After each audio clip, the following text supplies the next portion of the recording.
bitmap and vector graphics. There's a little bit of theory that we have to do along with whatever we make. Bitmap, as I explained yesterday, is to deal with images. When we're talking about images having a depth, or images which are made up of different small pixels. When we talk about pixels, this is what it is. You can see, like I zoomed yesterday and showed you, all images are rasters and they are resolution dependent, or they're dependent on the pixel strength. Yes. All pixels have colors. Whatever color scheme that you use, CMYK or RGB, it will have a combination of those colors in that square inch. That is the strength, the color depth that we choose when we are choosing an image. You can change the size of the image by changing just the image as in the width and height, or you can change it by changing the resolution. Now what happens here is, if I have a file which I have opened or I have created, which is just 100 ppi, that is the 100 resolution, and I actually get an image, so I've clicked a photograph on my phone and I bring it on my laptop, the image quality is about 300 dpi. So when I bring 300 into 100, it comes out huge. So the quality is going to be big when I zoom it, when I actually try to make it small to fit into the paper, the size that we have taken on the laptop. And it's just the opposite. If I have a document, say about 200 dpi, and I take an image from the internet. Now most images on the internet are 72 or 100. So if I download an image and I bring it into a file which is already 200 or 300, the image size will become very small. So I will need to stretch it to accommodate according to the 200 dpi. When I stretch it, it will become boxy. All the pixels will start showing. So you have to be careful about matching your image, the image that you get in, and the resolution that you have defined for the work that you're doing. Now, if you do have boxes coming or you do have some problem with your image, we do have tools, we can change it. But try to keep it as close as possible so that it doesn't make a lot of, it's not too much work in the end. So the raster softwares that we're using are Photoshop, and all video editing are rasters. Even the web is raster. So anything which is digital, when the word digital comes, it will come in raster. Now they are trying to take vector graphics for web. It's still in the process. Of course, it will change a lot of things because quality will become different. It's going to become lighter and better to use. But at the moment, most web, digital, video, everything goes on to resolution-based or raster-based work. We already talked about PPI yesterday, so I'm not just going to go into detail again. Okay, I'll just go back here. And so here again was Photoshop. Last evening, we saved a file with some images. So I'm just opening that right now. I just did File, Open, or you can do Control+O and open the file. Now, why did I do this is I wanted to show you if I wanted to change the image size from the file. That is, anytime during my work or later on if I realize I want to reproduce the work into something else, I can change the resolution and I can change the size from within the software. Now for that, I will go here to the image menu, image size. Once I open it, this is the dialog box that I get. When I say image size, I'm talking about the whole workspace. I'm not talking about a single image. Now why I'm doing this is, my document when I created, I used 200 dpi, right? So whatever image that I drop into the space automatically will acquire 200 dpi. The dpi that it was carrying before will change. Now that will automatically affect the size of the file. That's what I was thinking. If it's going to be below 200 and I bring it here, it's going to become smaller than its original size. And if it's going to be more than 300 and I'm bringing it to a 200 dpi, it's going to be bigger than actual size. Now at the moment, the file that I'm using, whatever is going to be placed here or whatever is already placed here will acquire the DPI that I fixed when I created the file. Now, sometimes people get confused here. I'll just clarify this. Whenever I'm talking image, I'm talking about the end result of my file. Okay? And when we're talking multiple images that we're using, so there's a lot of confusion when we say image, like the penguin image. So those be separate images that I'm using. But when I talk about image size, or if I talk about file size, then we are looking at what the at the whole. So at the moment when I'm saying image size, I want to change, I'm talking about the whole output. Yes. Okay. Now, how do I change that? Is I go here to image menu and I click on image size. Now here you can see the dialog box. The first thing it says is pixel dimension 4.27 M. 4.27 MB is the current size of your file. Okay, it's showing you a temporary size. It will be around this, not exactly the same, but you get a view of how much the file size is. Now, if I want the file size to be less, I'm going to go and reduce the resolution here, or I'm going to reduce the size.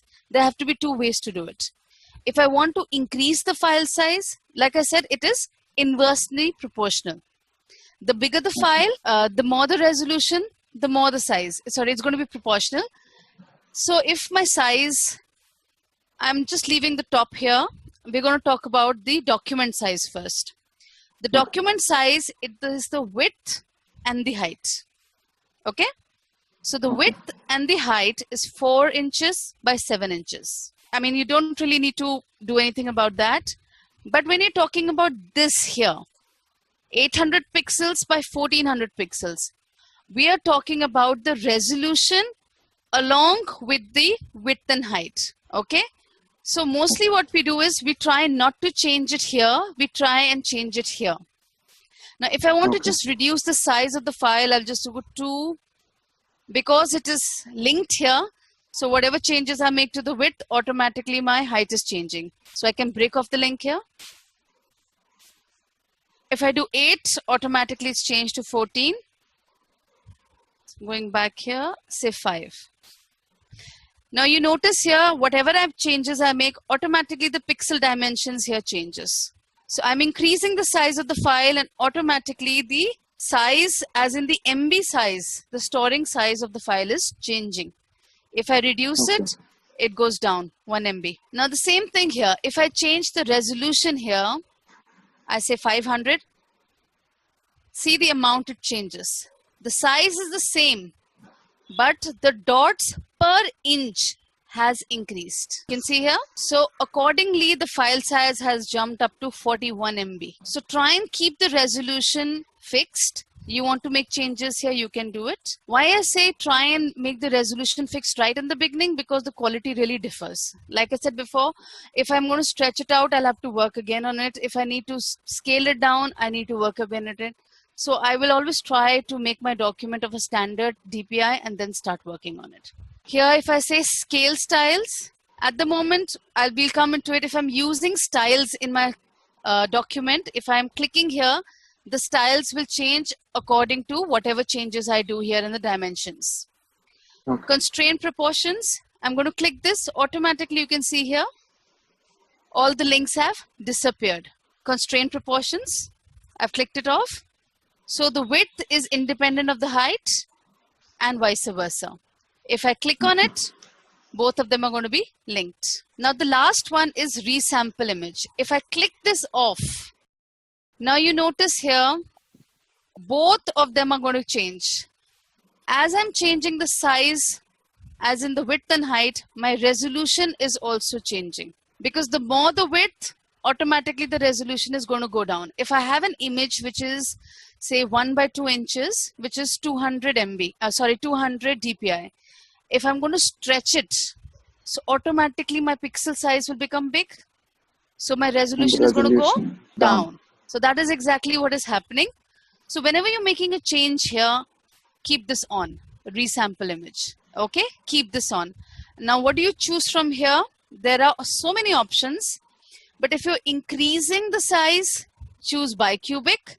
If you're reducing the size, choose bilinear for better quality. The rest you can try, but these are the two main which would actually make a difference. So I'm just going to click this off. Basically, if you want to change the image size from within the file, anytime during work, this is how you do it.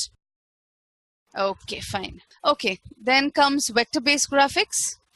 Difference between vector and raster, like I told you, the raster graphics are made of pixels. You can see the difference here. Whereas these are made of paths.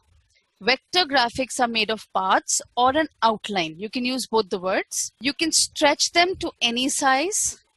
You can resize to small, big, anything. There's going to be no change in the quality of the work. They can be resized. Again, here just going to show you if it's raster, it would be broken. And if I zoom a vector file, it's going to be clean. So whenever you need to use cartoons, logos, a lot of text work, that is where we used vector-based graphics. Now, vector-based graphics automatically, at the moment we're learning Illustrator. Otherwise, there is a software called CorelDRAW and Inkscape. CorelDRAW is pretty famous in India, I mean, along with Illustrator. And both are pretty similar also. Lots of things are similar. So you can use both of the softwares for creating vector graphics. Here I'm just showing you a difference here. This is a raster and this is a vector. Any raster image can be created into a vector. Any vector can be converted into a raster. The only difference is between changing, it's not reversible. If I change a raster into a vector, if I want to change it back, I'm not going to get the original back. You can see the difference. This is like a clip art. This is like an image. That's the difference. If there is a vector graphic, and I change it into a bitmap, if I change it back into a vector, I won't get the same quality. I will have to redo it. So sometimes we make do and we need to change it, we go ahead. But if you want to reuse the thing, so we keep the original and then make a change to a copy. Okay, so we're back to Photoshop. This is the toolbar that we discussed. And yesterday we did the navigation tools and the move tool. The arrow tool or the move tool, which is like the most used tool in the whole of Photoshop, because we need to move from one place to another, drag, drop things. Move tool is the tool that we will have to use. Now I'm going back to Photoshop and we'll start with using these tools. So first, of course, is the move tool, wherein we had two files. We had two pictures that I had put in the file on two different layers. Now, if I want to select a particular file, a particular image on a layer, I will first have to select that layer. Okay? And then I can move it. Now I'm just switching off the eye of one of them and I'm just keeping one of it here. This is my image. I've kept it here. Now first we'll just do a little bit of transforming. Basic transforming. First, I can just move it. Number two, I go to edit. In edit, we have free transform. Control T. As soon as I click on free transform, I get handles around my image. Now you notice that the handles are going beyond the document. It means the image is bigger than the document, but until unless I don't crop my image, it will save it. It will save the one which is even outside my area. So if I want to transform, there are few things that we can do here. Now first, I will start with showing you how to do it from the control bar. You can see here, first is the X and Y. X and Y is of course the location. So you can just pick up the image and drag it to wherever you want. The shortcut for transforming is Control T. Control plus T or Command plus T. Okay, automatically you get these handles here. You can see the handles here. Now I'm talking about the control bar here. The first is the X and Y. The X and Y is for the location. Now you can move your image or your object yourself randomly, or you can change the figures here and change the location. So the width and height can be changed from here, from the control panel. And the width and height is in percentage. So you can change it. You can link it if you want to do it proportionally. Click on the center. And if I do percentage, I want 200% big, or I want it 20%. Automatically, this is happening percentage wise, not inches, but Not pixels, percentage, not pixels, it's percentage. And this is my Okay. 100%. Or I can click on the ends So and it's drag. so it's happening relative to the background or to No, 100%? only what is, no, it's not happening relative to the background. It's independent of the background. Okay. So It's your 100% of 100%. the original. So if my image Okay. here right now, whatever size it is, if I'm doing Control T, at the moment it's starting at 100%. You can see here? Yes, yes. Okay. So now it's going to be according to that, 77% of the previous. So it's Original, related okay. to its original size, not to the background. It's independent. Okay. So I can change it from here, or I can just pull the corners and stretch. I can do it manually. Okay. Okay. If you want to do it proportionally, you will have to hit the Shift key. Or you can try the Command key. You will try different things here. Okay. The next one is the rotation. You can rotate it here. If I do 45, it's going to move. If you don't want to do it like this, you want to change it again manually, click here. You see the cursor will change into a two-sided arrow. And you can move your image around the axis. Now up here you can do is you can change the center. I'm changing. How do you change the center? You can see the cross in the middle. That's the center of the image. If I'm going to move it outside or move it this side, and if I'm going to rotate it, it's going to move around the axis. Okay. Just simply press escape, it's going to go back. Now before even I finish off this, I'll just tell you, I'm going back here. Control Z for undo. Single undo by Control Z, or edit and you go undo here. If you otherwise, just simply that. For any changes that you make while transforming, to have them implemented, you have to double click on the image or click here on the tick sign or press enter. Any of the three things you can do. You're going to click here on the tick sign or double click on the image or press enter on your keyboard to implement whatever changes or whatever transformation that you have done. Okay. Now up here you can see we were doing rotation. You could even do it horizontal and vertical. I'll try it here. You can see here swing. So you can do it from here, or you can just do it manually by clicking on any of these squares or the handles as we call them and change them. Okay. Okay, and here we hear bicubic, bilinear. Leave it to bicubic because it gives you the best image quality. Now if you want to change here into modes, we'll get into the modes later on. It's called warping. I'll explain you warping, then I'll show you how to do it. If you want to use what you've changed, you go click here. If you don't want to use the transformation or the changes that you've made, you go and click on this none. It goes back to it. I'm going again, Control T. I'm resizing. I don't want to, I want to go back to my original. I'm going to go and click here on this, which says do not implement or cancel transform, or I can simply press the escape key on my keyboard and it goes back to original. Okay, so this is simple transformation or free transform by using Control T, where you can change the location, the X and Y, you can change the size, that the width and height, you can change the rotation, you can rotate around the horizontal and the vertical axis. If you want to implement it, you click on the tick or enter or double click on the image to implement your changes.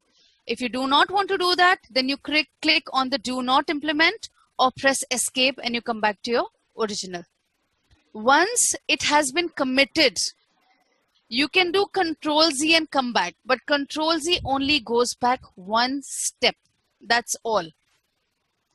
If you want to go back several steps to your previous work, the other way to do it is you go to Window, and in Window you go and click on History. The History panel opens. This is your History panel. And if you just pull it out, you'll notice that whatever you have done, all the steps are given here. Open, Okay. move, delete layer. Whatever work that you do will keep on being added here. And you Okay. can go back as many steps till you save your file. And how many steps your system is going to save depends on the RAM of your computer. So to go back to your original work or a previous work, you can do Control Z, or you can go back to the History panel. If you want to go back to the first thing that you did, you can simply go to Revert. That is File, or you press F12 on your keyboard and it'll go back to the first unsaved version. After saving, the first step that you took or the first stage, that is where Revert takes you to. It cannot go beyond the saving. I'll just explain how Revert works. Revert or F12 on the keyboard. Once you have saved your file, you cannot go beyond the steps. But if your file is not saved and you do F12, it goes back to the first step that you took after opening your file. So that's basically how you go back in history. If you want to undo your work. Okay, now I'm going to try and use a different tool. The second tool on your toolbar is called the Marquee tool. Or you can hit M on your keyboard. And this is a cross it shows. You can see the cross here on the screen. Okay. Now marquees, if you press on the toolbar, you'll see there are 4 different marquees. Okay, one is the rectangle, the ellipse, the single row, and the single column. Now, before I go to the later ones, the first one is the one we're going to try, and the rules apply to all 4 of them. Okay? As soon as I click the marquee tool, here on the control panel, you can see the changes. It's showing me here, and I can go and change my options here also. I'm not fiddling with this. I'm going with the basic marquee. Click on the area you want to select. Any area you want to select and drag. It will create a mask on the area that you have dragged on. Okay? So you can see the dotted line. Yes. Okay. Now on the control panel, you can see there are 3 more options. If I click the second option, it means wherever I keep dragging, it will keep on adding to selection. Okay. Okay? Second option says subtract. So wherever I'm going to drag after it, it's going to cut out from the original selection. And the last one is the intersection. So wherever I'm going to do afterwards, it will only give me the intersected area. And it's the most handy, though I won't go from the control panel. I will go through the keyboard system by shortcut, which For sure. I will show you how to do now. Okay, so if I'm just clicking off, automatically it gets deselected, or you use Control D for deselection. If this is selected, I just hit Control D, automatically unselected or deselected. Clear? Now I'm Yes. going to do it through the shortcut method. I'm drawing it out here. I'm going to hit the Shift key. Automatically my marquee has changed with a plus sign. So if I'm going to add on to the selections. Okay. If I click with the marquee tool selected, if I hold down the Alt key, it changes into a subtraction tool. So wherever I click, it's going to subtract from my selection. So 2 things, but if you want an intersection, then you will have to go through the old method of the control panel. Intersection is not something that you'd require time and again. It's basically the expansion of the selection or the reduction of the selection, and that is convenient through the keyboard by hitting the Shift key to add and the Alt key to subtract. Clear? The second option here you can see says feather. Now what does feathering mean? At the moment when I have selected an area, all the edges are sharp.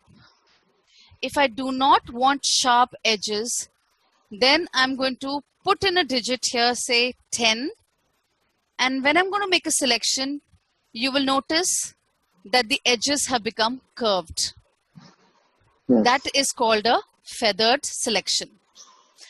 Now to show it even better, what I'm going to do is I'm taking an empty layer.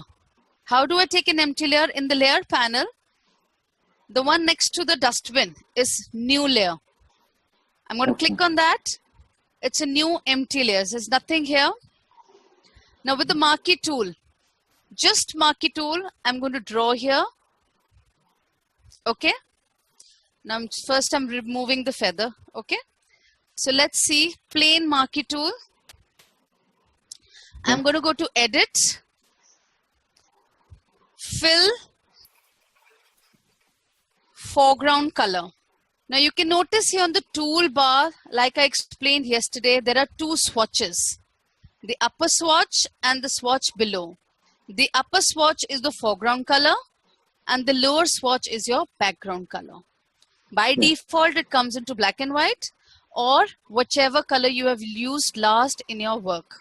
So at the moment, I'm just going to give it a simple foreground color here. Blending, I'm not fiddling with any of these right now. I'll explain them to you later and I go okay. So you can see here, I'm going to click off, zoom it, and you can see the edges are all plain. They're straight, sharp cut edges. Now on the same layer, here I'm going to change the feather to say 20. I'm going to draw out an outline. And again, I'm just going to go to edit, fill, foreground color. You can see the difference here now. The edges are all blurred. So this is a feathered and this is a sharp edge. Okay. So you can choose the selection right in the beginning. You can make a difference here and change the feathering. Now I'm going to do another thing. Here are styles, fixed ratio and fixed size. Now what is fixed? If I do fixed size here, it's going to give me pixel dimensions, which I can put the number in. So if I say 50 and I'm going to click, so it's going to give me an exact 50 by 64 dimension. Okay. If I want an exact size of a selection, I will go to styles and do fixed size. Give the fixed size. The selection that I'm going to draw is going to be of the fixed size that I have given here on my control panel. That is fixed size. If I do fixed ratio, then the ratio is going to be 1 by 1. That means it's going to be proportional when I'm drawing it out. You can see when I'm drawing it out, the width and the height is equal because it is in a fixed ratio. I can change the ratio from here. If I say width is 1 and height is 2. So when I'm going to draw it out, you can see the width and the height proportion changes according to the ratio. Now these are things that you can consider doing, but when you're just working on a normal thing, you just go by the normal style and draw out whatever area you want to select. The working of the marquee tool, that is the rectangular marquee, how we can add and subtract to the selection. Number 1, how you can feather the selection. Number 2, how you can change the size or fix the size of the selection even before dragging it by using the styles of fixed ratio and fixed size. Now, why do we actually need to make a selection? Why would you require to make a selection? To highlight. Highlight as in a portion of the image? Yes. Okay, anything else? Cut a portion. Yes, that is definitely there. And to create something. And to create. Now, first thing I'm going to show the copy and paste that we're talking about. So I'm going back to the layer that I was using earlier. I've just switched on the eye of the layer of my lighthouse. I haven't done anything to it. I have just changed the visibility. I have switched on the eye on the layer. You can see here. Now I'm just taking the marquee tool again. And here I only want the top portion. So I'm going to drag it around here. Okay. Now, if I just drag it like this, nothing is going to happen, right? The selection is only there. Now, what I can do is first is copy. I can go to edit, copy, edit, paste. So you'll notice it pastes into a different layer. You can see in the layer panel, it's created a new layer with just this. Okay? So that is simple copy paste with the selected area. That is copy pasting. Second, what you can do is you draw over the area and you do edit, cut. Sorry, yeah, I'm on that layer. Edit, cut. It'll cut out that portion. So what did I do? I did copy. The shortcut for copy is Control C. The shortcut for pasting is Control V. The shortcut for cutting is Control X. Okay? Yes. Now, if I'm pasting, automatically it pastes into a new layer. That is by rule how Photoshop operates. If you want to paste it into a special area, you create the area. Okay, how did you create? Again, I just drew out my marquee. I made an area and I go to edit and I paste special. I have three portions here, sorry, three options. Paste in place, paste into, and paste outside. If I do paste into, inside the selection. If I do edit, paste special, paste outside, it will paste outside the selection. And the last option, if I do paste special, paste in place, it's going to place it where it was originally there, the selection, or where you had actually copied from. Okay. Clear? I'll just go back again. We did cutting, we did copying. Okay, by default, when you're pasting, it pastes into a new layer on the same place where you had copied from. Okay, but if you do not want to copy it there, then you create a selection on the layer that you want it on, and you can choose the paste special option to paste it wherever you want. So you can paste in place where it was originally copied from. Paste into would be inside the selection. Paste outside would be outside the selection. And the last thing that I'm going to do, I'm making a selection again and edit clear. It will delete the portion that you have selected. The other way to do is simply hit delete on your keyboard. It will delete the selected area of your image. Now this is the basic marquee tool. It has 4 different options. The second option in the marquee tool is the elliptical marquee tool. Again, all the options on the control panel are the same. The only difference is the rectangular was in a rectangle form. The circle will be in the circular form. That is the only difference between the two of them. The rules, the subtraction, the addition, intersection, feathering, styles, everything is the same. The only difference here is refining edges. When you click here, if you do refine edges, it just makes your outline or the radius more sharp. That's all. So you can use the marquee in the same way. There are 2 more marquee tools here. First is single row. It's just going to create one single line. And you have a single column. So again, it divides your picture into 2 different columns. Not really something which we use a lot, but yes, the 2 other ones, the circle and the rectangle, elliptical or the rectangle, are ones that you're going to use pretty often while doing your work. So you should be comfortable using this thing. Now, another thing that we do with the marquee tools is if I've taken a selection and I want to move just this portion of the image. Now, to move this portion of the image, I have selected by the marquee, but I will go back to the move tool and I can move it. See here, Yes. I have cut it out, but it is selected. Till it is Yes. selected, it is floating. If I deselect it, it will merge into the picture below or into the layer. On that layer, whatever is present, it will go and merge into that. If I want to keep it separate, I will have to cut it out. For cutting is Control X. So if you don't want to cut it out, you just want to place it somewhere else. So I'm shifting it and say I'm going to move it here. And I want it back. I want it to blend back into the image that I had done. So I'm going to do Control D to deselect. Okay. Now when you move it, it's already part of the image. It's back.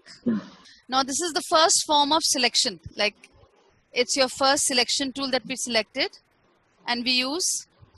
There are many more selection tools that we have here. If you have selected something and you want to work further on, you have to do Control D to deselect to start working. Okay, otherwise your work is going to get stalled, and whatever editing or whatever colors or anything that you do will only happen in the selected area.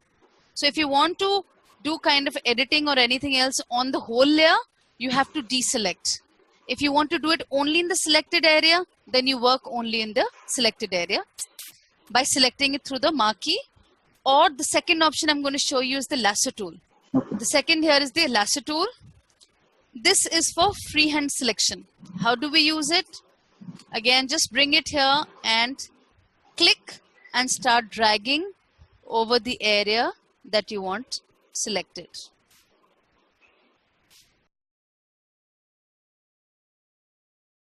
As soon as I leave it, it will go and join the starting point here. Now, I don't want the selection to be like that, right? So when I'm going to be selecting, I have to be very careful in closing my selection, because each selection has to be closed, or as soon as you leave it, it will go and join the starting point. Now again here, you have created a selection. You want to add to the selection, you press Shift, add freehand. You want to delete a selection, part of it freehand, press Alt key. You can do that. Or again, here you can do it from the control panel. That is adding on to the selection, subtracting from the selection, intersecting the selection. Again, the same thing. If you want to feather it, you can choose the feathering. I'm choosing 10 here right now. And I'm going to add to the same thing that I had selected up here. And because it is freehand, we aren't really going to come to know the edges are proper sharp or not. So this is freehand selection by the lasso tool. Anywhere you want to select, click. As soon as you leave your mouse, it will go and join the starting point automatically. Okay. Now what happens when you're working continuously and sometimes you just click off and you see that your work is gone. So if I want to actually be more solid when I'm working with the lasso tool, I'm going to use the Alt key. How I'm going to do is I'm going to press on my lasso, and as I'm doing here, 1 minute. I'm just removing the feather here because it's giving me a round selection. Now as I'm working here, if I click on my Alt key, you see here, the point that I click last, it automatically latches on to that. I'm going to go straight here. I'm holding down the Alt key with the lasso. This is a very important step. You notice here the lasso has changed to a different lasso. It's not a round lasso now. It is a polygonal lasso tool. This is a freehand lasso. The second tool here is the polygonal lasso tool. You can select it from here This is one point. Click on second point, click on third point, click on fourth point. Now what is happening here is you're getting straight lines, right? The first lasso tool gave you freehand, so it gives you curves. The second is the polygonal lasso tool, which is going to give you straight lines. Wherever you click, hold on, click, click, click, hold on. It doesn't work in the freehand fashion of the normal lasso tool. Double click, it will go and join. Now you have to understand that you need a combination of the freehand as well as the combination of the straight lines. When I'm selecting something, there are times when I want a straight line. There are times when I want a curved line, right? So to use a combination of the two, take the original lasso tool, draw out with it, and wherever you want a straight line, hit the Alt key, you get a straight line. You leave the Alt key, it'll go back to it. So combination of the Alt key with the normal lasso tool will give you the facility of both the straight line along with the curved line. Curved line, if you hit the Alt key, will give you a straight line. As soon as you leave it, it will go and join to the starting point, because every selection has to be a closed object. So these are two types of lasso tools for freehand selection of any area on the image or an object that you have placed on your layer. The third lasso tool is called the magnetic lasso tool. Now this is a pretty convenient way of selecting things. Up here, the lasso tool latches itself according to the difference in color on the picture that you're working with. It will judge the contrast and it will work accordingly. Now you just notice when I click here, I am not clicking, it is going itself. Run it over your image and you see automatically the area it is doing is the difference between the dark and the light portions. Magnetic tool works on contrast of colors in the image that you're working on. And then you can go ahead and close your selection. Again, here you have the add selection, the minus and the subtract, the feather. The most important thing here is supposed to be the contrast here. In the control panel, I'm taking 10% contrast. I'm just going to change it to 50%. Okay? And I'm doing Control D. And I'm going to start again with the magnetic tool. Click. And now see, my selection is going to be even closer to the contrast between colors. Now it works when you have to cut out something which has got sharp edges. But if it doesn't have sharp edges, then you have to use your normal lasso tool. Okay. See, if I have to just cut out this white portion, it will work out pretty well. See? It's only going according automatically. I'm not even clicking. The selection is coming automatically according to the color. And I get my selection. But where you have a varied color combinations or gradient like the sky and the stones up here, the selection is not going to be that great. So up here, you will need to take the original lasso tool to make a selection. Or you can try here with the contrast and the frequency. Two things you can combine and see the difference as to the best selection that you could get out of this magnetic lasso tool. The last thing up here you can see here on the control panel, it shows circles. If you're using a pressure sensitive laptop screen, that is if you're using a touch screen laptop or if you're using Photoshop on your tab, then this works here. This is for pressure sensitive stylus that if you're going to use on your laptop. Otherwise, you don't need to deal with it if you're working on a normal laptop. Now I'm going to try the third selection tool. It's called the magic wand. 1, 2, 3. It's the third one below the lasso. If you click on it, you'll see there are two of them. One is the quick selection tool and the second is the magic wand tool. First, I'm going to try the magic wand tool. The magic wand tool, before even I start here, I will first like to discuss the control panel on top. And the most important thing here is going to be the point sample.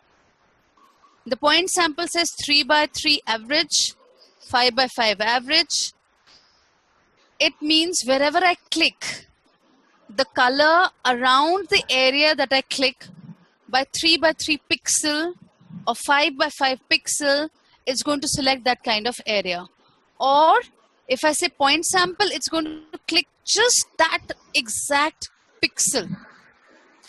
Now, how is it going to work? It's going to work on tolerance. I'm going to increase the tolerance to show you how it works. I'm doing 50. Anti-alias, because I don't want really sharp edges. I want it continuous. Contiguous means continuous, man. Any color which is touching the next portion, which is similar in color, it will keep on adding on to it. So we click the contiguous on. And the last option here says sample all layers. If I have 2-3 images I'm working on which are on different layers and I want the selection to be of both the images, despite them being on different layers, I will click this on or I leave it on. Okay, if I do sample all layers, wherever I'm going to click, it's going to choose the color, not thinking that the image is on different layers, thinking them to be on one layer. If I'm going to click this off, the magic wand will work only on the layer that you have selected. Now, how does it work? Is simply click on the image. Now, you see here, I clicked here. The point that I clicked, the tolerance of the color from my color that I've chosen to 50% more is the area it will automatically select. The point sample that I took, that is the place that I clicked, 50% close to that color will be selected by one single click. Now, if I want to add on to it, again, I use the same method. Magic wand is still selected. I'm going to hit down on shift and click on the other areas I want to expand my selection to. So you see the whole sky has been selected. Now, if I want to reduce the selection, I'm going to work the same way. I'm using the Alt key and clicking. So the area that I click closer to that point in color is minused from the original. If I press on shift, it's going to add. If I press on Alt, it is going to subtract. So this is how the magic wand works according to tolerance. Now, if I want even a very precise color that I need picked up from my picture, I'm going to reduce the tolerance. I'm just taking 10. Now, if I click here, you'll see automatically the selection is smaller. If I increase the tolerance 70, I'm clicking on the same area, but the selection is going to be bigger. So if you want a precise color, you reduce the tolerance. So only color closest to the point that you have picked will be selected. Otherwise, if you increase the tolerance, color to that range will be selected. So magic wand works on the principle of color closest to the point that you have selected. Now, after you have selected, again, you can do the same thing. You can do Control T and you can manipulate this area. Cut. I'm just doing a random rotation, right? You don't want it. I pressed escape. You want to fill it with a different color. You can go and fill it with a different color. You don't want to do that. You want to make a selection in a different layer. You can cut this portion out, Control X, and go paste it. So you'll have this thing in a different layer. So basically, after you have made a selection, you can do anything with just that portion of your image. Okay, I'm going to use the last selection tool now. And if you press down on the magic wand, the next one is called Quick Selection Tool. Now you can notice up here on the control panel. Now Quick Selection Tool is something like a paintbrush.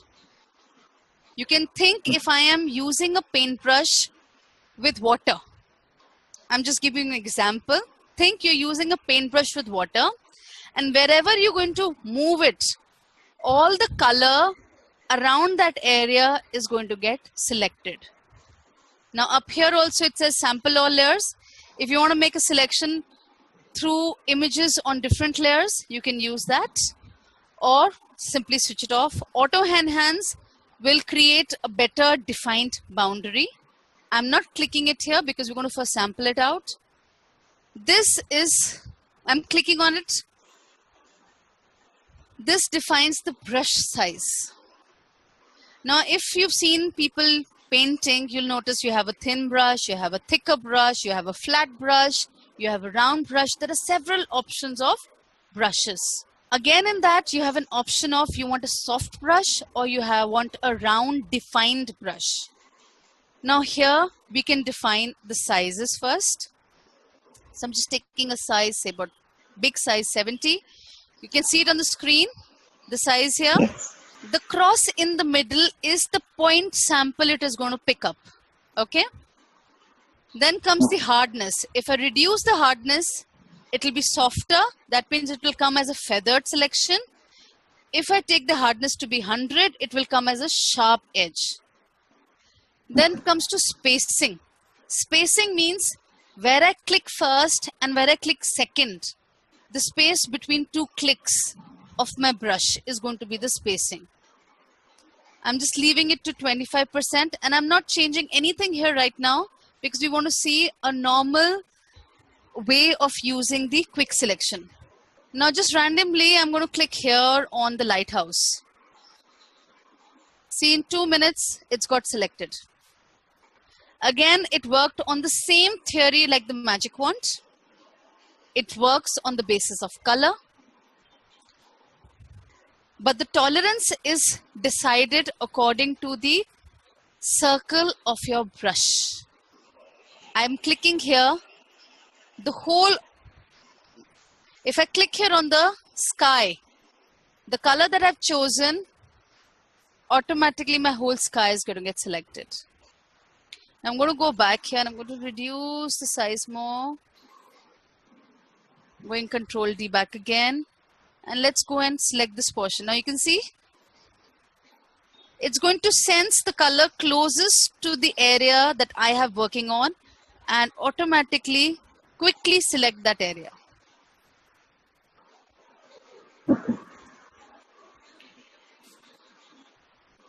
It is easier, faster to select any random area on your system, on your file. If you want sharp outlines of your selection, that means you want a precise selection, go for the lasso tool. If you're not looking at a precise selection, then the quick selection or the magic tool is what you need. If you want a selection in a shape form, then the circle or the ellipse, the circle or the rectangle marquee is to be your choice. So depending on what you want, you will choose your tool. I'll just go over it again. If you want the selection to be a rectangle or a circle of a different shape or size, you go with the marquee tool. If you want a precise selection, that means you want the edges to be defined, you will go with the lasso tool, in which you can choose the path or you can choose the exact cutting of your selection. If you want a quick selection based on color, you will go with the magic wand or the quick selection tool. You can use a combination of all of them, in fact. I'm going to do it here for you.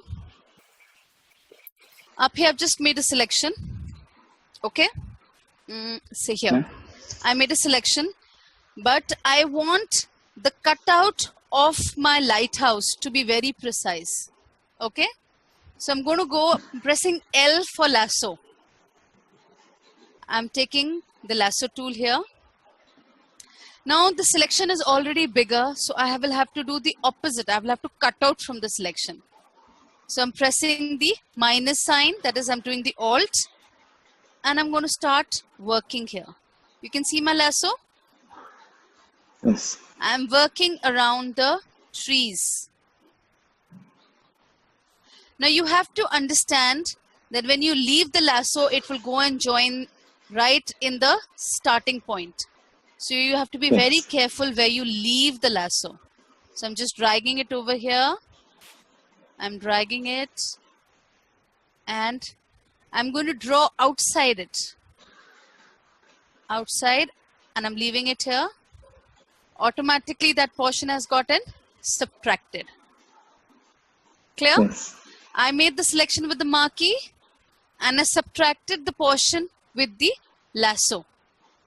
Yes. Now I Okay, can use cool. the combination of the magic wand and I say I want only the red area. So I'm going to reduce the tolerance, say, to 10. And I'm hitting on my Alt. I'm working on the opposite. I have a bigger selection, so I'm going to cut out. Okay? So to cut out, I'm going to use the subtraction method. I'm pressing on Alt. So I have the wand with the minus sign. And I'm going to cut out the blue portion. So I'm cutting it out. So I'm cutting out the sky. Wherever I'm going to click, the color closest to the tolerance is going to get cut here. So I'm going to zoom it. And you see you get an even better defined selection. So a combination of all the three selection tools can be used to get you a more precise selection of the area that you want in your image. Okay, I'm going forward now. See, right now we were making selections of what was already given here. The other thing that we can do is we can make objects using any of these tools, selection tools. I made a square with the marquee, or even better, I'm going to show you with the ellipse. So I have the ellipse here.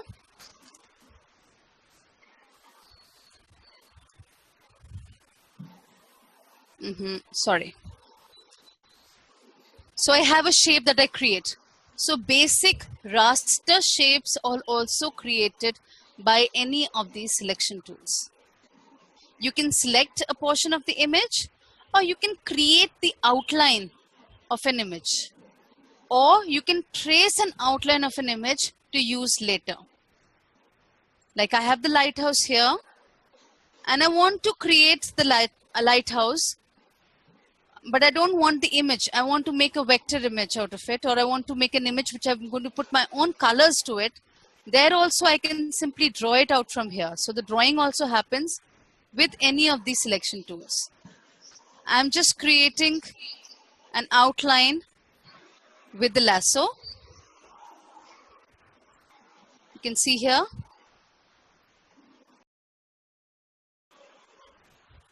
And I'm taking an empty layer. I have an empty layer here, and I'm filling it with color. Now filling it with color, you can go from edit, fill, or I'm just going to show you the shortcut. And the shortcut is Alt and Delete. Alt plus Delete on the keyboard will fill the foreground color into your selection. I'm undoing it, Control Z. If you want the background color, Control plus Delete. The shortcut for filling colors in a selection, I'm repeating,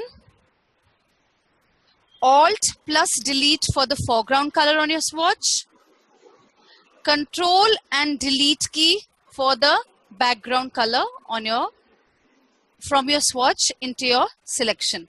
So with using the lasso tool, I've got the outline of the lighthouse, which I can use otherwise also in any of my graphic presentation or whatever I'm creating.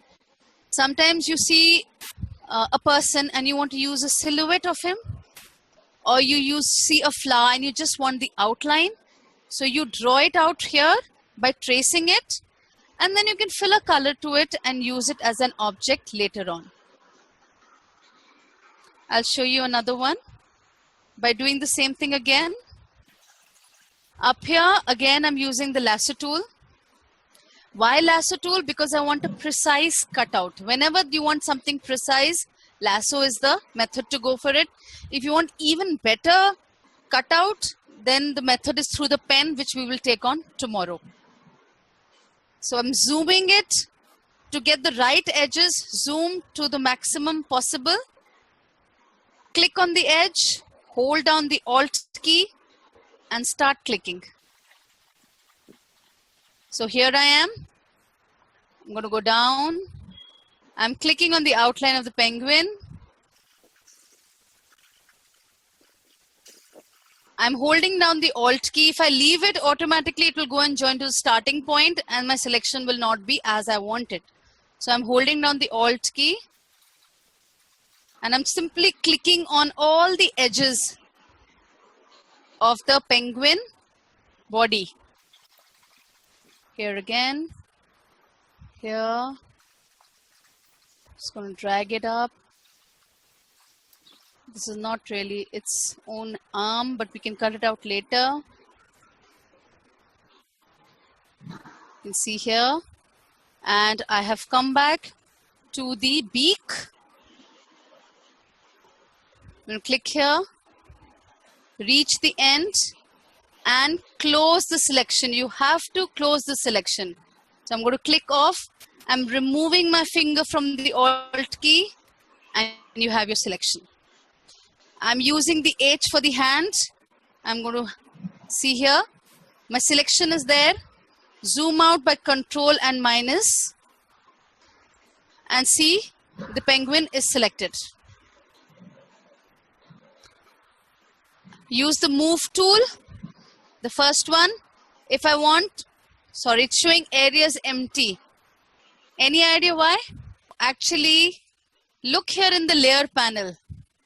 The layer which is selected does not have anything. So I'm going to go to the layer which has a penguin. Click on it. Now I can move it. So I have my penguin separate, right? Now this is when I'm using the selection to cut out. Now I want to use the selection later on to make a penguin, say, as my logo. Okay? So I'm going to click this off. I only have the selection.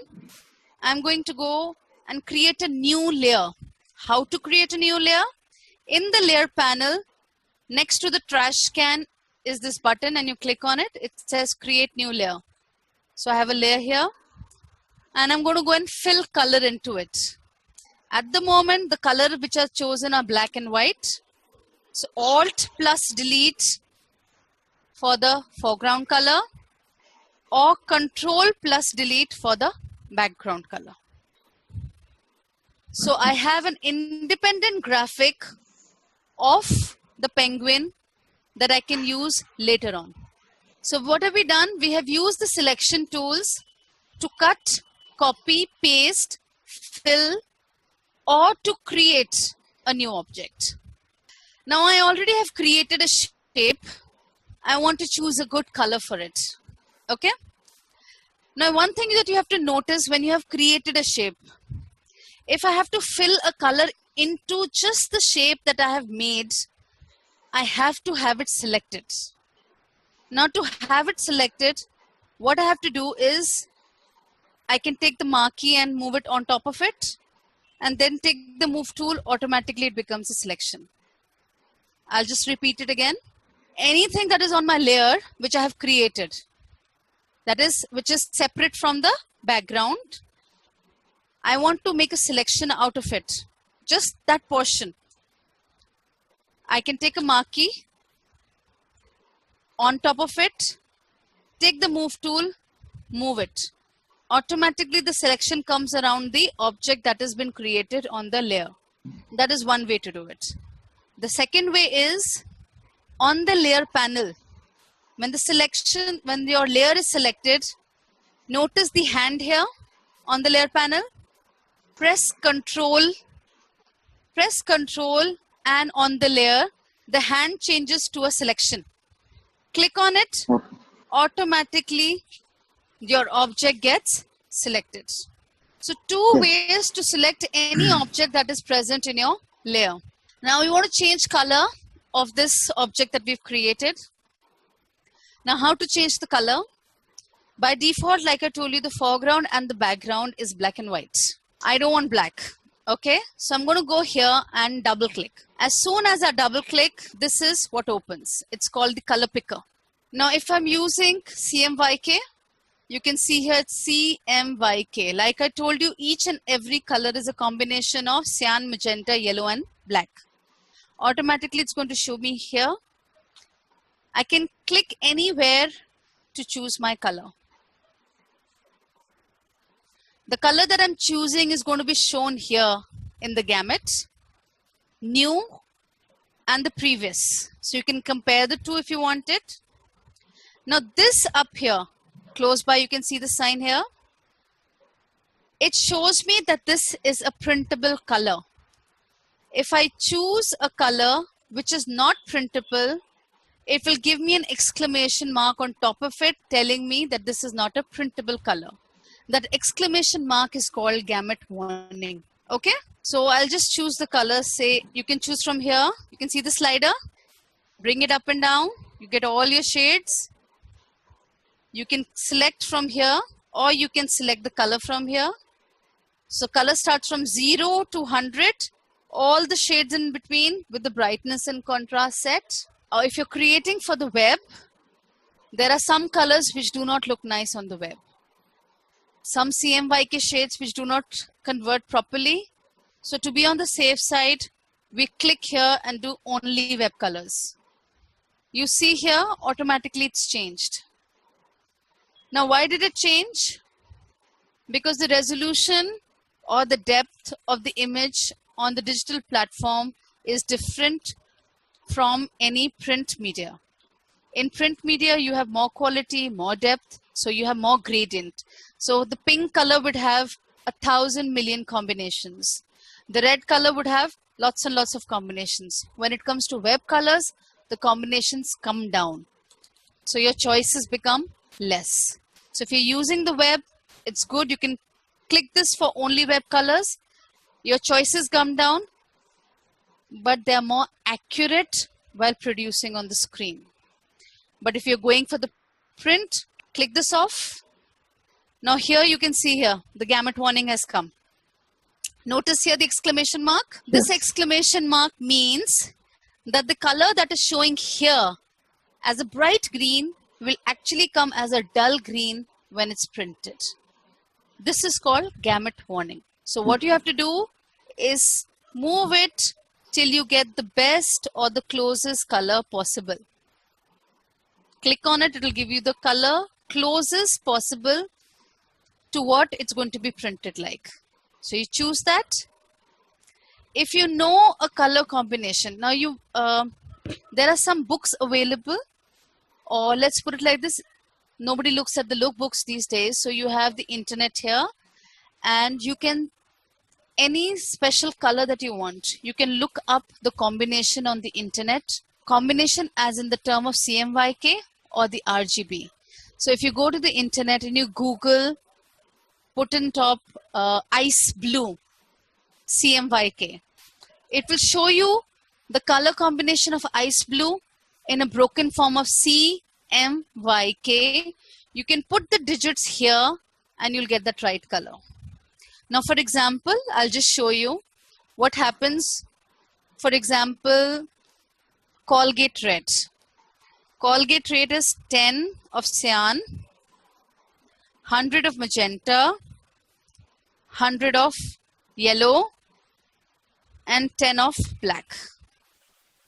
I'm going to do Alt and Delete. This is a Colgate yellow. I want the golden color. So you can go on the internet and search gold CMYK. It will give you a breakup here. It will show as 10, 40, 80, 10. I'm going to fill it. this is going to be reproduced as gold when it's going to be printed. If you do not know the exact shade combination, you simply choose from here the palette or from here, and you can choose your color.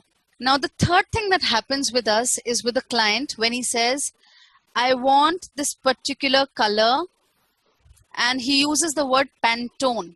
See, Pantone, some printers came out with combination of colors which look really nice, okay? But they were only being produced with the RGB combination. You weren't getting the right shades when you were using the CMYK combinations. Now, RGB has, the combination comes into play. There's a lot of brightness and contrast. When it comes to CMYK, that doesn't come here because when you're using RGB, you're using the screen, it has a light at the back. So the colors shine. So whatever you look at the color, when you're going to print it out, it comes different. To solve this problem, the printer came up with the option of creating a color. What did he do? He mixed up CMYK or he mixed up RGB in a box and he created an exact color. Now, if I tell him I want silver, so he'll say which silver, and the client says I want silver Pantone XYZ. How do I get that? There are two ways to do it. First way is Google Pantone, the shade CMYK. It will give you the breakup. Now what happens? You have to tell the printer I have used Pantone so and so. Automatically he will choose the Pantone and give it to you because those are pre-made colors. It doesn't have to do anything with you. They already have the color and they will reproduce it on whatever surface you're using. Now for example, I'll give you, I created a bike, a bicycle. Now bicycle comes in such vibrant colors. Those vibrant colors do not come out of CMYK combinations. You use Pantones for it. So you tell the printer, I want to use Pantone Neon XYZ. He has that exact color, he will replace it. Now to use the same color, you can get it from the internet, or you use the fourth thing here on the color picker called the color libraries. Click on that. And here you have all the libraries which mostly printers all over the world use. I'm going to use here CMYK Pastel and Neons. I'm choosing Pantone Pastel and Neons uncoated. As soon as I click, you will see a combination of colors which you would not actually find otherwise. So I'm choosing pink. It's showing me a gamut warning. Why will it show me a gamut warning? Because automatically this color is not going to be produced by a CMYK. But I want to use exactly the same shade. So I'm going to use it in my work. I'm going back to picker. You can see here the combination is showing here. The Pantone mostly follows the RGB combination and I'm going to go OK. I'm going to fill it. But when I am giving my work to the printer, I have to specify that I'm using Pantone so and so. Otherwise, the color will not come exactly as it is. Now, this only happens if the client is going to ask you for it. Otherwise, it is up to you. You have the liberty of choosing whichever color you want. And the color that you want, you just have to go to the normal picker and choose whichever color you want to use. Now, the other way to choose a color is window swatches. Here you can notice in the window menu, it says swatches. If you click on it, you get the swatch panel here. You can notice here it's already open on my system. And here already some colors are given. You can simply click whichever color you want. But whatever color you're going to choose, it's going to replace the foreground, not the background. Okay? So the foreground color you can choose directly from here. Up here, you notice here, I'm just going to click here back. Notice on the swatch panel, right hand side, there's a drop down menu.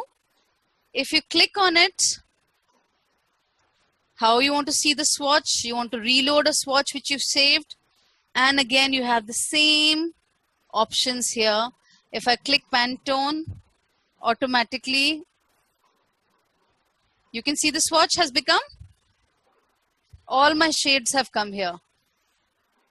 So you can choose your colors from the swatch, or you can double click on the toolbar and choose the color that you want. So 2 ways of filling color of your choice. First way, through the toolbar, double click, the color picker dialog box opens, choose the color you want. If you want to choose a library, you can go ahead and use it from there. Second method is through the swatch. Go to the menu, window, swatches. It will open the swatch panel. By default, the swatch panel opens your CMYK combinations. From the right-hand side drop-down menu, you can open to any other library as well and choose the colors from there. Now I'm going to show you a third way to get a color. Now for doing that, what I have done is I've switched on the layer where my original image of the penguin is. Okay? I have not done anything. The earlier layer is open where I have a purple penguin. And the layer below it, which has the penguin, I have just switched on the eye. That means I've on the visibility of it.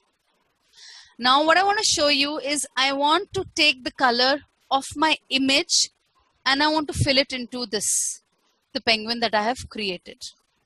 To do that, what am I going to do is I'm going to choose the next 1, 2, 3, 4, the 6th tool on my toolbar called the eyedropper tool. Okay, it's the eyedropper tool or the color sampler tool. Both of them work on the same way. And I'm going to click here. Before even I click here, I'm just discussing the control panel on top. It says point sample or the size of the sample that you can take. I'm taking point sample because I want the precise color where I click. All layers. Why all layers? Because the purple penguin is in a different layer. The color that I want from penguin behind is on the different layer. So 2 of them are in different layers. I want to use the color of either of the layers. So my sampling is going to be all layers. Show sampling ring. Wherever I click, it's going to show me a circle or the area that I click on. So I'm clicking here. It's showing me a circle. You can see the circle. I'm holding down my mouse. Wherever I click, automatically notice here in the toolbar, the swatches, the foreground swatch. Wherever I click, the color is being picked. Because I chose all layers, if I'm clicking on the penguin of purple, it's taking purple, though it's in a different layer. If I'm clicking on this gravel, it's taking the zone color. If I want a precise shade, I can zoom in and say I want a precise shade of yellow. So I get this color and I can go and fill it into my penguin, which was on the different layer. I'm going to select it back again and fill it in. So what did I do? I took the color from the image which I already had, selected it by the eyedropper tool and went to my different layer where I had created my object. After selecting the object, I filled it with the color that I had chosen from the eyedropper. So till now what we did was we filled in solid colors. Now I'm just selecting my penguin again and I'm going to fill it with a gradient. Now what does a gradient mean? Changing from one color to the next. Yes, exactly. That's exactly what we're going to do. Now changing from one color to the next. So the first color is going to be your foreground color and the second color is going to be your background color. Now to do that, number 1, first make a selection of the area you want to fill the color to. After you have the selection, you go to the gradient tool. Now the gradient tool is here. It's on the second block after the eraser. I'm highlighting it by putting my arrow there. You can see the gradient tool or hit G from your keyboard. After selecting that, you can notice the control panel up here. The first option shows you a simple linear gradient from the foreground color to the background color.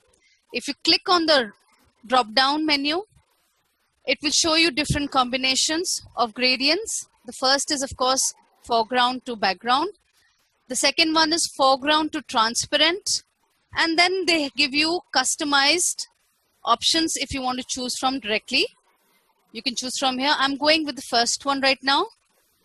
Clicking back. The first, here are 5 options. The first is linear. We'll just do a linear gradient. To do that, click on one area, hold down and stretch to the other area. Click off. From one end to the other end. Automatically, the gradient of the 2 shades that you've chosen will be filled. Now this is linear. Linear means it's going to be from one end to another end. Whichever end you use, the starting point to the ending point. Whichever way you play into the selected area, it's going to do that. The second option on the control panel is the circular gradient. This is from the center to the outside. The center is your foreground color, the outside is your background color. This is a circular gradient. The third option is the conicals, the sphericals, and the last is the star. So you have all different types of customized gradients if you want. But the gradient mostly that we use is the linear or the circular one. The next option on the control bar is the mode. It says normal. If you drop down, click on the arrow, it will show you other modes also. Now these modes means the color that you are filling in will come altered according to the effect which is given here. All the effects that are given here. If you want to choose the color as it is, you choose normal mode. If you want to experiment with different combinations, lighter, darker, burnt will be even darker. You can try these all modes. I don't really prefer to use them. Why? Because we have the same thing here in the layers where we can use it afterwards. And there we have the facility of removing it if we don't like it. But if I'm going to use the modes here directly in the gradient, if I don't require it, I cannot move it. I can't undo it. So that is my own thing that I don't like to use it here, but you can try it here yourself. Okay? At the moment, I'm just using the normal mode and filling the gradient. Opacity means the fill of your color. It will go down. Reverse means the background and the foreground will get reversed. We are starting with the background color, the background and the foreground. I'd come to dither, and the last option it says about transparency. Let's keep this on because we want to have the ability to reduce or decrease the transparency of the color that we're using. So you can try different combinations. If you want to change colors, you'll have to go from here, change the color in the foreground, then choose the option here and fill. Or if you want to use a customized version, you can simply choose from here and go ahead. So I think that's going to be all for today. So I'll just do a simple rundown of what we did today. We discussed what was raster images. We discussed what was vector images. We discussed the difference between the raster and the vector images. We discussed the move tool, different selection tools. The first one being the marquee, shortcut of control and plus and control and minus. Second, we tried the lasso tool with different combinations. Third, the magic wand. Fourth, the quick selection tool. How to choose color, cut, copy, paste, fill. I'll just go back again. Choosing colors, we learnt through the toolbar, through the swatch, and the eyedropper tool. And lastly, we learnt about the gradient tool. So this is basically what we tried today. And just try and go over with whatever we discussed today. Bye-bye. A cat killed. Average is dead.